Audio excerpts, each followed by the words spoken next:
이름으로 기도합니다. 아멘. 할렐루야. 오늘 함께 나눌 말씀 우리가 읽은 것처럼 창세기 12장 10절에서 20절 잘 아시는 부분일 것 같습니다. 예. 어떠한 내용입니까? 아브라함의 어떻게 보면 실수죠. 아직 아브라함 되기 전인 아브라함의 실수인지 사고인지 무엇인지 저는 제목을 아브라함의 치욕이라고 좀 강하게 잡아보았습니다. 예전에 이런 영화가 있었습니다. 브레이브 하트라는 영화인데 매우 오래전 영화라 잘 모르실 수 있겠는데요. 내용은 이런 것입니다.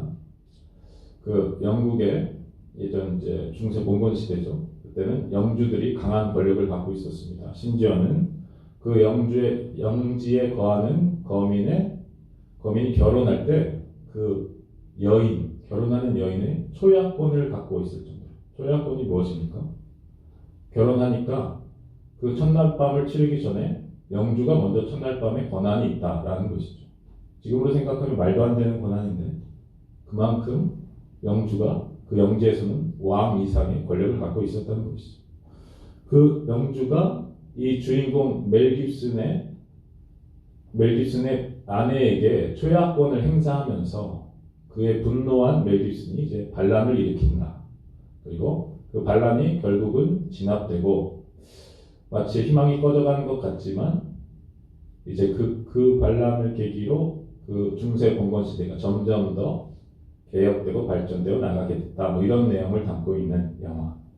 인상 깊었던 것은 마지막에 이제 멜 깁슨이 처형당하면서 자유를 외치는 장면이 인상 깊었던 장면이 있었습니다. 이제 한글로 자유라고 하지는 않았죠. 프리덤이라고 이제 영어로 프리덤을 외치면서 죽으면서 이제 영화가 끝이 났었는데요. 이 멜 깁슨이 뭐가 그렇게 화가 난 겁니까? 그 절대 권력자 영주에게 반역을 일으킬 정도로 뭐가 그렇게 화가 난 겁니까?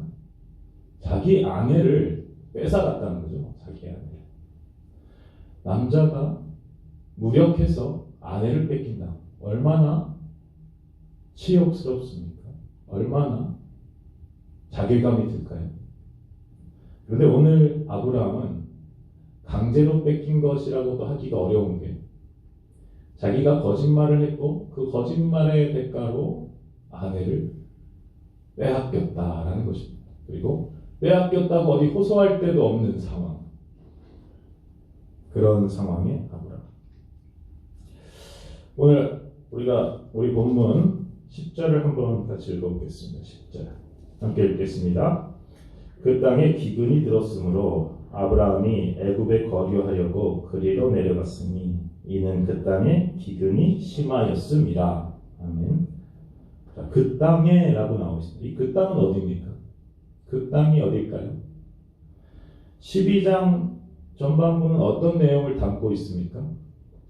하나님께서 아브라함에게 놀라운 복의 약속을 주시는 장면입니다.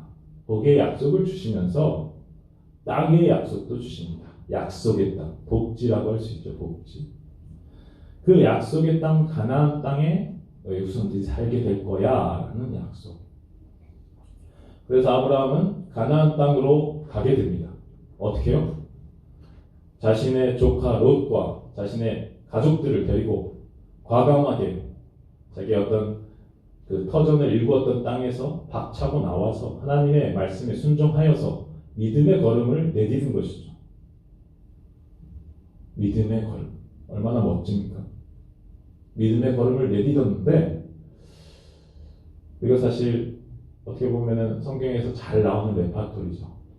믿음의 걸음을 내딛은 그에게 맨 먼저 다가오는 것이 놀라운 복과 어떤 여러 가지 물질의 복, 평안의 복, 형통의 복 이런 것이 주어지면 좋을 텐데 그런 것보다 먼저 다가오는 것이 이런 기근과 같은 것이라는 것이죠. 기근. 사실 아브라함은 왜 그렇게 복의 약속을 받고 그렇게 바로 기근이 좀 들었다고 애굽 땅으로 내려갔는가 참 안타깝다라고 생각할 수도 있지만 12장 전반부의 내용을 좀 보면은 이해가 되는 부분이 있습니다. 무엇입니까? 12장 6절에 보겠습니다. 12장 6절에 보면은 아브라함이 그 땅을 지나 세겜 땅 모래 상수리 나무에 이르니 그때 가나안 사람이 그 땅에 거주하였더라. 가나안 땅, 하나님의 약속의 땅 복지라고 자기의 그 고향을 뛰쳐나와서 가나안 땅으로 향했는데 그 땅에 이미 선주민이 있더라는 것입니다. 선주민들은 어떤 땅에 있었겠습니까? 가나안 땅 중에서도 좋은 땅들을 차지하고 있었겠죠. 그들과 싸울 여력이 지금 아브라함에겐 전혀 없습니다. 그저 집 나온 조촐한 가족들을 일구고 있는 너무나도 위태로운 그런 족속입니다. 그래서 보면은 이렇게 나옵니다. 9절에 이제 7, 8절 쭉 보면서 계속 옮기고 장막을 옮기고 제단을 쌓고 여호와 이름도 부릅니다. 분명히 예배도 드립니다. 그런데 점점 옮길 수밖에 없습니다. 왜냐하면 살만한 땅을 찾아서 가나안에서. 그래서 9절에는 이렇게 나옵니다. 점점 남방으로 옮겨갔더라. 사실 이 가나안 땅에서 남쪽 지역은 안 좋은 땅입니다. 지금만큼 안 좋을지 모르겠지만 왜냐하면 이때와의 기후가 좀 다를 수 있기 때문에 그때에도 그 지역은 척박한 사막 땅이었을 확률이 높습니다. 점점 남방으로 가는데 좋은 땅이 나오진 않고 좋은 땅에는 이미 선 거주민들이 있고 그런 가운데 그 지역에 기근까지 찾아온 것입니다. 아브라함이 지금 어떠한 상태입니까? 혼자 나왔습니까? 그렇지 않습니다. 가장인데 일가의 수장인데 자기만 쳐다보는 가족들과 조카까지 있습니다. 이 아브라함의 그 하나님의 복의 약속을 믿고 따른 사람들입니다. 함께 나온 사람들입니다. 사실은 아브라함에게 말씀 주셨기 때문에 아브라함만 보고 나왔습니다. 같이 나온 이제 다른 사람들은 성경에 안 나오니까 아내 사레와 조카 롯은 아브라함만 보고 있습니다. 그런데 좋은 땅은 이미 차지한 사람들이 있습니다. 그리고 점점 옮겨가는데 점점 척박한 땅입니다. 거기다가 기근까지 찾아옵니다. 그들의 눈빛이 어땠을까요? 그들의 눈빛이 점점 변하지 않았겠습니까? 가장 아브라함을 바라보는 눈빛. 가족들이 어떻게 바라봤을까요? 정말 하나님께서 우리를 이곳으로 인도하신 게 맞나요? 대놓고 물어보지 못했을지 모르지만 이미 눈빛 가운데 아브라함이 얼마나 힘들었을까요? 그 가운데 기근이 드니까 아브라함이 결단을 한 거죠. 여기서 있다간 다 굶어 죽겠구나. 그래서 강이 있는 나일강으로 풍요로운 나일강이 있기에 어떠한 기근의 영향을 매우 덜 받는 제국 이집트로 내려가는 거죠. 그곳에는 곡식이 있으니까, 식량이 있으니까. 그렇게 내려가게 되는 것이죠. 사실 아브라함 정도의 상황이면은 저도 과연 믿음을 지켜서 여긴 가나안 땅, 주님이 주신 복지야 하고 버틸 수 있었을까? 자신이 좀 없긴 한데, 그런데 이 기근을 피해서 이 약속의 땅을 벗어나서 세상으로 표현되는, 성경에서 세상으로 할 때 가장 잘 비유되는 것이 애굽 아닙니까? 세상, 세속의 세상. 그 세속의 세상으로 살 길을 찾아 떠나간 아브라함의 일가. 자, 여기까지 해서 제가 조금 전에 내가 그럴 수 있었을까? 한번 생각해 보시길 축복합니다. 나라면 이때 어떻게 해야 될까? 이때 어찌해야 될까라는 질문. 하나님의 말씀 순종해서 일가를 다 데리고 나왔는데 되는 게 없어요. 더 어려워요. 어떻게 해야 될까? 먼저 팁을 좀 미리 알려드리자면, 이 기근 왜 주셨을까? 이것을 생각해 보아야 하는 거죠. 이 기근도 하나님의 섭리하에 있을 것이라는 것 분명하기에, 믿음으로 하나님의 말씀에 순종하여 나온 저를 왜 이 기근 가운데 거하게 하십니까? 이 기근을 왜 주셨을까? 하나님께 물어보아야 하는 거죠. 이 기근을 왜 주셨습니까? 결론적으로 말씀드리면 신앙과 인내의 시험이었죠. 사실 아브라함은 믿음의 조상으로 서야 될 분입니다. 그렇죠. 분명한 훈련과 시험과 연단이 필요한 거죠. 그저 믿음의 조상이 될 수는 없잖아요. 그런데 그 당시 그 일에 처해 있는 그 사람은 그것을 감당하기 어려운 거죠. 어찌됐든 아브라함은 세상으로 애굽으로 내려가게 됩니다. 믿음의 흔들림입니다. 믿음이 흔들렸습니다. 자, 여기서 오늘의 주된 내용이 아브라함이 너무나 비겁한 모습을 보이는 거죠. 몇 절입니까? 11절입니다. 그가 애굽에 가까이 이르렀을 때 그의 아내 사레에게 말하되 내가 알기에 그대는 아리따운 여인이라. 애굽 사람이 그대를 볼 때 이르기를 이는 그의 아내라 하여 나는 죽이고 그대는 살리리니 원하건대 그대는 나의 누이라 하라. 그러면 내가 그대로 말미암아 안전하고 내 목숨이 그대로 말미암아 보존되리라 하니라. 방금 읽은 부분에서 아브라함의 큰 실수가 보입니다. 무엇입니까? 아브라함은 누구 믿고 지금 그 고향을 탈출해서 가나안 땅을 향했습니까? 하나님 믿고 그런 거죠. 그런데 지금 누구로 말미암아 살고 보존되리라고 말하고 있습니까? 그대로 말미암아. 그대가 누굽니까? 아내죠. 사람을 의지하는 모습입니다. 뭐 이렇게 아내 뒤에 숨었다 그런 것도 사실 맞는 말이죠. 남자가 돼갖고 여자 뒤에 숨고 그런 것도 뭐 책망받을 만한 부분이기도 한데 중요한 것이 무엇입니까?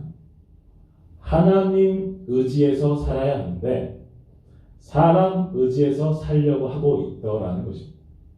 사람 의지에서 그대로 말미암아 안전하고 내 목숨이 그대로 말미암아 보존되리라. 우리가 사람으로 안전할 수 있습니까? 그것이 아내라고 하더라도 남편이라고 하더라도 그로 인하여 우리가 안전하고 보존될 수 있습니까? 그렇지 않죠. 그 두려움에 믿음이 흔들린 아브라함은 세상으로 다시 발걸음을 돌리고 세상에 발걸음을 돌리니 하나님은 보이지 않고 사람만 보이더라는 거죠. 그러니까 사람에게 의지하여 살 길을 구하는 모습인 것입니다. 사람에게 의지하여 살 길을 구하는 모습은 결국 죄된 계획으로 드러날 수밖에 없다는 것이죠. 거짓을 말하여 비겁한 일을 행하여 우리가 살자. 아브라함이 설마 자기 아내 사레가 아무리 이쁘더라도 이집트의 그 제국의 바로 왕에게 설마 아내를 빼앗기리라까지 생각하지 못했겠죠. 그런데 얼마나 이뻤는지 사실은 여기서 좀 의문이 되는 부분들도 있습니다. 무엇이냐면 조금 여담이긴 하지만 지금 아브라함의 나이는 75세 이상입니다. 75세 때 고향에서 나왔다고 하니까.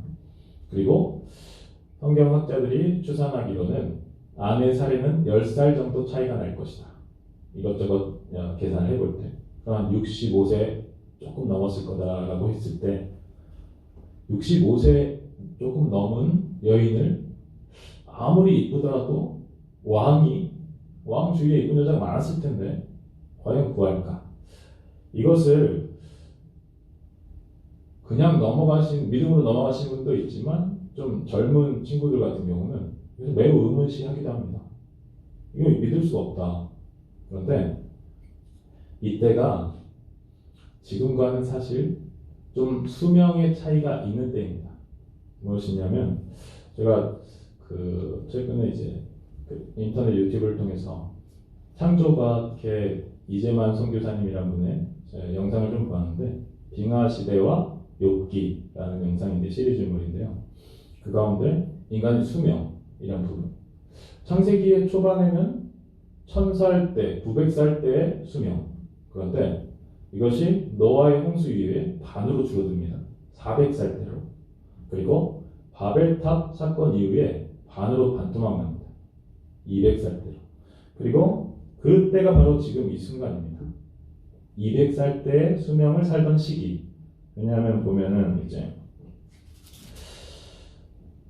아브라함의 아버지 11장 32절을 보면 데라의 나이가 몇 세 때 하란에서 죽었다고 나오냐면 205세라고 합니다. 200세 정도는 살았던 것입니다. 그러니까 지금과 수명 차이가 많이 있습니다.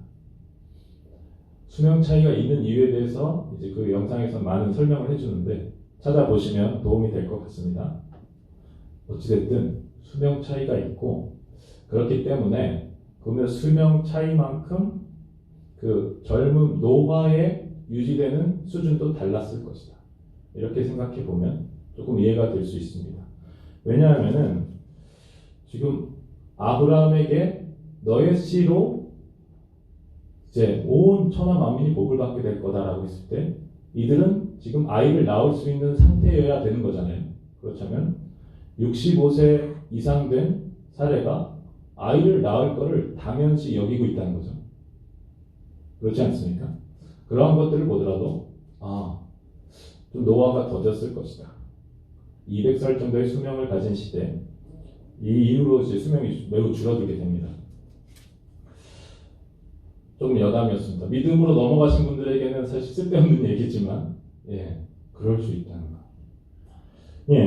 그래서 어찌됐든 이 사람 뒤에 숨고 사람에게 의지하여 자기 생명을 구하는 이 아브라함의 모습은 죄된 계획으로 이어질 수밖에 없었고 그는 결국 아내를 이집트의 바로 왕에게 빼앗기게 되는 것입니다.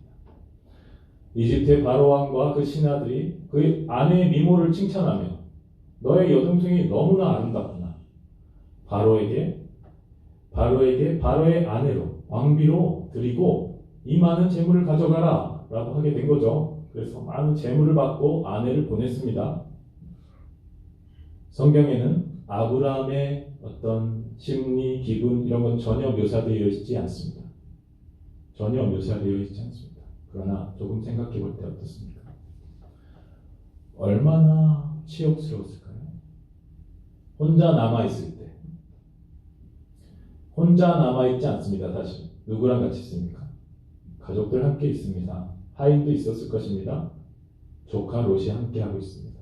그런데 아브라함이 하나님이라는 놀라운 정말 온 우주 만물을 창조한 신이라는 분의 그 말씀에 약속을 받고 목에 약속을 받고 고향을 뛰쳐나와서 약속의 땅으로 간 그 삼촌 조카 롯의 입장에서 그런데 그 삼촌이 결국에는 이집트로 도망치더니 아내를 여동생이라고 속이고 결국 여동생을 바로 왕에게 주고 재물을 받는 모습 어떻습니까?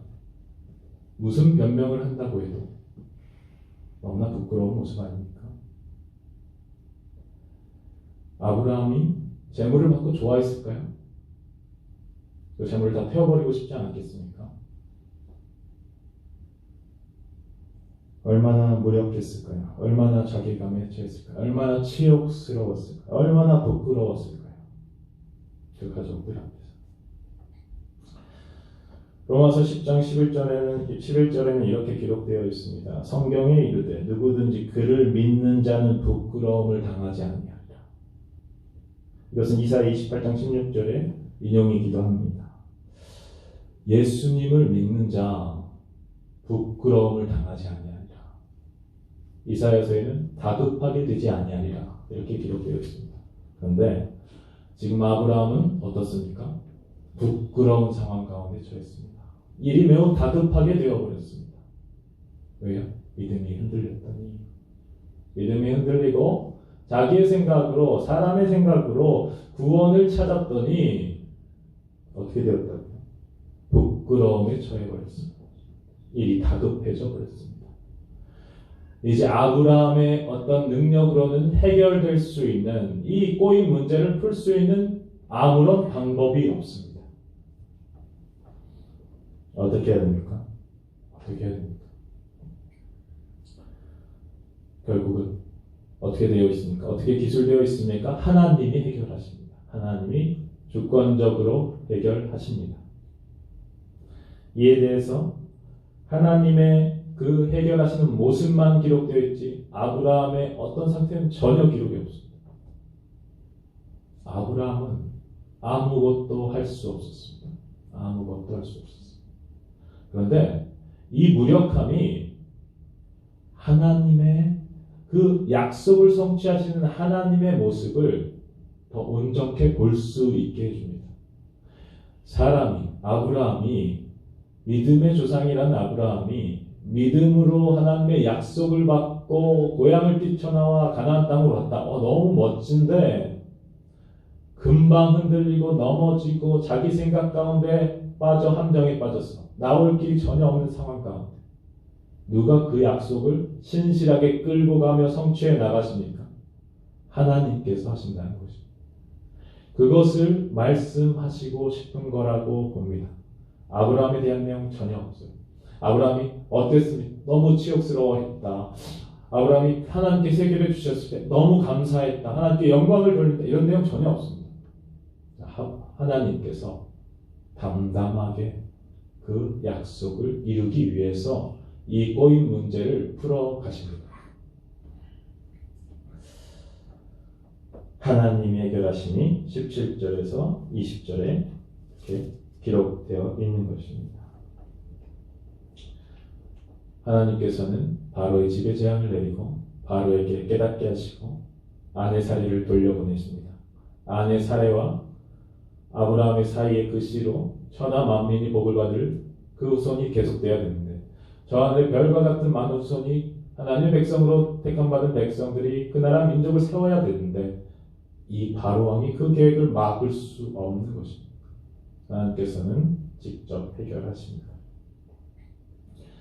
이에 바로는 그 누이 동생이라고 속아서 데려온 사례를 돌려주면서 이제 돌려주니까 내가 주었던 재물 도로 내놔라고 하지 못합니다. 오히려 더 많은 재물을 주어서 나가달라고 합니다. 해피엔딩인가요? 어떻습니까? 좀 더 생각해 보기 원합니다. 아브라함의 입장에서 이것은 해피엔딩입니까? 자, 한 번 더 보시죠. 조카 롯의 그 눈빛 아까 말씀드렸죠. 근데 이제 거기에 추가해서 아내 사례가 돌아왔습니다. 아내 사례는 다시 아브라함에게 돌아왔을 때 어떠한 눈빛을 보냈을까요? 사랑스러운 눈빛을 보냈을까요? 아닐 거라고 생각합니다. 너무나 한심하게 여기지는 않으면 다행인 수준이 아니었을까요? 사람에게 의지하고 믿음이 흔들렸을 때 우리는 부끄러움을 당하게 됩니다. 일이 다급해져 버립니다. 우리의 손으로 할 수 없게 될 수 있습니다. 이것을 기억하시길 축복합니다. 그저 기근 때문에 잠시 애국으로 피하려던 그런 계획이었는데 이것이 이렇게 큰 일을 나를 따르고 존경하며 함께 나왔던 가족들이 나를 배반시하게 되는 상황으로 만들어집니다. 아무리 재물이 많아지고 잘 먹고 잘 살게 되면 뭐합니까? 집안에서 존경을 받지 못하는 가장이 되어버리는데요. 그것을 조금 더 보면 이렇게 또 증거됩니다. 바로 이 12장 이후 13장에서 조카 롯은 떠나게 됩니다. 물론 그 이후로 그 재물이 너무 많아져서 함께 할 수 없다라고 기록하고 있습니다. 그런데 조카의 하인들이 어떻게 삼촌의 하인들과 이렇게 대적을 합니까? 이미 그 가장의 권위가 무너져 버린 거죠. 그 가운데 조카 롯은 떠나게 되고 16장에서 이제 사례가 더 이상 못 참고 하나님의 그 약속을 더 이상 기다리지 못하고 애굽의 여종 하가를 주어서 이스마엘을 낳게 한 장면이 16장에 이어집니다. 애굽의 여종입니다. 애굽의 여종. 이집트 갔을 때 아마 받은 여종 아니겠습니까? 기근을 잠시 피해서 내려갔던 이집트에서 모든 일들이 꼬일 거리가 다 달라붙어서 나오게 된 거죠. 애굽의 여정 그리고 사례가 어떻게 하나님의 그 약속을 자기 마음대로 해석해서 여종을 주어서 이스마엘을 낳게 합니까? 어떻게 그런 발언권이 생깁니까? 가장의 권위가 무너진 거죠. 이 모든 꼬인 상황들 누가 해결해 가십니까? 하나님께서 해결해 가시는 것입니다. 아브라함에게 하신 약속, 그것은 하나님의 약속입니다. 그렇기 때문에 그 약속은 이루어져야 합니다. 그런데 그 이루어져가는 과정에서 우리의 모습이 어떤가, 나의 모습이 어떤가 오늘 보길 원하는 것입니다. 믿음이 흔들리고 기근에 우리의 상황과 환경이 어려워졌을 때 잠시 믿음에서 눈을 돌려 세상으로 사람을 의지했을 때 그 결과가 너무나도 참담하더라는 것. 물론 하나님은 약속을 이루어 가십니다. 그런데 우리 그 가운데 그 조금의 믿음의 흔들림이 우리에게 너무나 큰 부끄러움을 당하게 하고 너무나 큰 수치와 치욕을 겪게 하더라라는 것을 이 말씀을 통해서 받으시길 축복합니다. 믿음이 흔들리게 할 때 기억하십시오. 조금 편한 길을 택하려다가 더 큰 수치와 치욕 겪을 수 있구나. 아브라함이 그랬죠. 이것을 기억하시길 축복합니다. 그리고 하나님 다시 바라보시길 원합니다. 왜 이 기근을 허락하셨을까? 왜 이 기근을 허락하셨을까? 거기에 하나님의 답이 있다 라는 것입니다. 말씀을 좀 정리하려고 합니다. 팁이라고 말씀드렸죠. 기근이 찾아올 수 있습니다. 믿음의 선택, 믿음의 선한 싸움을 하는 성도에게도 기근이 찾아올 수 있습니다.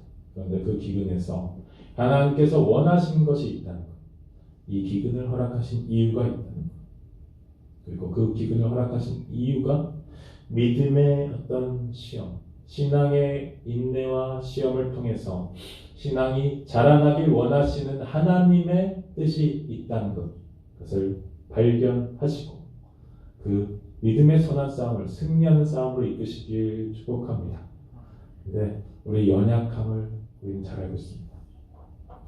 하나님께서 능력 가운데 우리와 함께 하신다는 것을 믿으시길 축복합니다. 함께하고 계십니다. 그 기근 가운데 나만 있는 것처럼 보일 수 있습니다. 생각될 수 있습니다. 가족들은 다 나만 바라보고 나를 불신한 것 같고 내가 뭔가를 해야 될 것 같고 이때 내가 뭔가를 한다? 결국 사람 의지할 수밖에 없다는 것. 하나님 의지하는 이 기근 왜 주셨을까? 함께 하나님 의지하는 방향으로 나아가시길. 하나님께서는 그 능력의 손 가운데 이미 모든 것 가운데 내가 어떤 멍청한 짓을 해도 그 약속을 하나님께서는 이루십니다.